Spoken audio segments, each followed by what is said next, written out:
5 seconds. Start.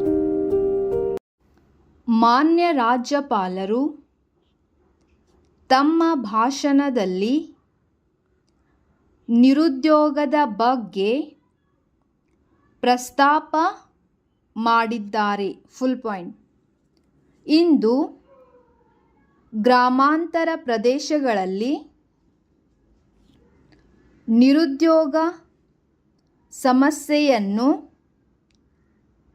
ಪರಿಹಾರ ಮಾಡಲು ಸರ್ಕಾರದವರು ನಾನಾ ಯೋಜನೆಗಳನ್ನು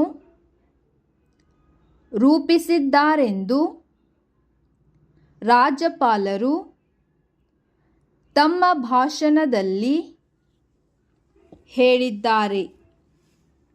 ಈ ನಿರುದ್ಯೋಗ ಸಮಸ್ಯೆಯನ್ನು ಸಂಪೂರ್ಣವಾಗಿ ಬಗೆಹರಿಸಲು ಸರ್ಕಾರದವರು ಹೆಚ್ಚು ಹಣವನ್ನು ನೀರಾವರಿ ಯೋಜನೆಗಳಲ್ಲಿ ತೊಡಗಿಸಬೇಕು. Full point. ದೊಡ್ಡ ಕಾರ್ಖಾನೆಗಳನ್ನು ಸ್ಥಾಪಿಸುವುದಕ್ಕೆ ಏರ್ಪಾಡು ಮಾಡಬೇಕು, ಮತ್ತು ಖಾಸಗಿ ಕ್ಷೇತ್ರಗಳಲ್ಲಿಯೂ ಕೂಡ ಕಾರ್ಖಾನೆಗಳನ್ನು ಸ್ಥಾಪಿಸುವುದಕ್ಕೆ ಏರ್ಪಾಡು ಮಾಡುವುದಕ್ಕೆ ಪ್ರೋತ್ಸಾಹ ಕೊಡುವುದರ ಮೂಲಕ ನಿರುದ್ಯೋಗ ಸಮಸ್ಯೆ ಬಗೆಹರಿಸಬೇಕೆಂದು ಸಲಹೆ ಮಾಡುತ್ತೇನೆ. ಸರ್ಕಾರದವರು ಪ್ರಾಥಮಿಕ ಶಿಕ್ಷಣಕ್ಕೆ ಹೆಚ್ಚು ಪ್ರೋತ್ಸಾಹ ಕೊಡುವ ಬಗ್ಗೆ ರಾಜ್ಯಪಾಲರು ತಮ್ಮ ಭಾಷಣದಲ್ಲಿ ಪ್ರಸ್ತಾಪ ಮಾಡಿದ್ದಾರೆ. Full point. ನಮ್ಮ ರಾಜ್ಯದಲ್ಲಿ ಅವಿದ್ಯಾವಂತರ ಸಂಖ್ಯೆ ಬಹಳ ಹೆಚ್ಚಾಗಿದೆ. Full point. ಈ ಅವಿದ್ಯಾವಂತರ ಸಂಖ್ಯೆಯನ್ನು ಹೋಗಲಾಡಿಸಲು ಪ್ರಾಥಮಿಕ ಶಿಕ್ಷಣಕ್ಕೆ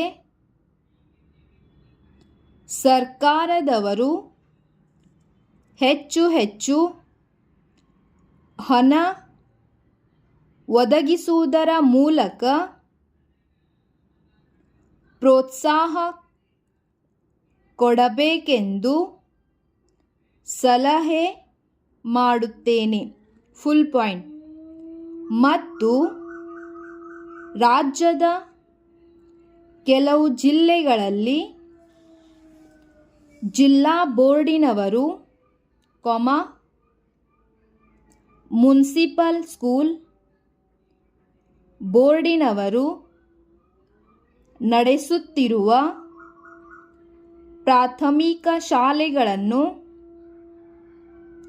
ಕೂಡ ಸರ್ಕಾರದವರು ಆದಷ್ಟು ಬೇಗ ವಹಿಸಿಕೊಂಡು ನಡೆಸಬೇಕೆಂದು ಅರಿಕೆ ಮಾಡುತ್ತೇನೆ. Full point. ನಮ್ಮ ಸರ್ಕಾರದವರು ನೀರಾವರಿ ಮತ್ತು ವಿದ್ಯುತ್ ಶಕ್ತಿಯ ಬಗ್ಗೆ ನಾನಾ ಯೋಜನೆಗಳನ್ನು ಕೈಗೊಂಡಿರುವ ಬಗ್ಗೆ ನಮ್ಮ ರಾಜ್ಯಪಾಲರು ತಮ್ಮ ಭಾಷಣದಲ್ಲಿ ಪ್ರಸ್ತಾಪ ಮಾಡಿದ್ದಾರೆ. Full point. ಈಗಾಗಲೇ ಸರ್ಕಾರದವರು ರಾಜ್ಯದ ನಾನಾ ಭಾಗಗಳಲ್ಲಿ ಸಣ್ಣ ಪ್ರಮಾಣದ, ಮಧ್ಯಮ ಪ್ರಮಾಣದ, ಭಾರೀ ಪ್ರಮಾಣದ ನೀರಾವರಿ ಯೋಜನೆಗಳನ್ನು ಮುಗಿಸಿದ್ದಾರೆ. Full point. ಆದರೂ ಕೂಡ ನಮ್ಮ ಆಹಾರದ ಕೊರತೆ ಇನ್ನೂ ನೀಗಿಲ್ಲ. Full point. ಆಹಾರದ ಕೊರತೆಯನ್ನು ನೀಗಲು ಸರ್ಕಾರದವರು ಈ ನೀರಾವರಿ ಬಾಬಿಗಾಗಿ ಇನ್ನೂ ಹೆಚ್ಚು ಹಣವನ್ನು ಒದಗಿಸಬೇಕೆಂದು ಅರಿಕೆ ಮಾಡುತ್ತೇನೆ. Full point.